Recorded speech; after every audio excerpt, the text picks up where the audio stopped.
രണ്ടിലൊരു ചിത്രം തിരഞ്ഞെടുക്കൂ. നിങ്ങളുടെ റിലേഷൻഷിപ്പിൽ എന്ത് മാറ്റമാണ് അടുത്തതായി വരാൻ പോകുന്നതെന്ന് നമുക്ക് നോക്കാം. ആദ്യത്തെ ചിത്രം തിരഞ്ഞെടുത്ത വ്യക്തികളുടെ റിലേഷൻഷിപ്പിൽ twin flame is not ready എന്ന് പറയുന്ന ഒരു സാഹചര്യമാണ്. അതായത് നിങ്ങളുടെ പാസ്റ്റ് ലൈഫിൽ നിന്നുള്ളൊരു പേഴ്സൺ ആണെന്നുണ്ടെങ്കിൽ ആ പേഴ്സണ് ഇപ്പോഴും കുറച്ചും കൂടി കർമ്മ ഹീൽ ആവാനുണ്ട് എന്നുള്ളൊരു സാഹചര്യത്തിൽ കൂടി പോകുന്നതായിട്ട് കാണുന്നു.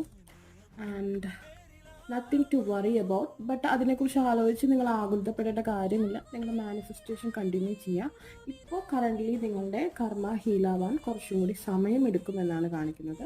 രണ്ടാമത്തെ ചിത്രം തിരഞ്ഞെടുത്തവരുടെ ലൈഫിൽ എന്ത് മാറ്റമാണ് വരാൻ പോകുന്നതെന്ന് നമുക്ക് നോക്കാം. Mirroring self. ഓക്കെ, നിങ്ങൾ എന്താണോ അത് തന്നെയാണ് ആ പേഴ്സൻ്റെ ചിന്തകളിലൂടെയും പോകുന്നതെന്നാണ് കാണിക്കുന്നത്. നിങ്ങൾ എന്ത് തീരുമാനമാണ് എടുക്കുന്നത് അത് തന്നെയാണ് ആ പേഴ്സണും വരുന്ന തീരുമാനം.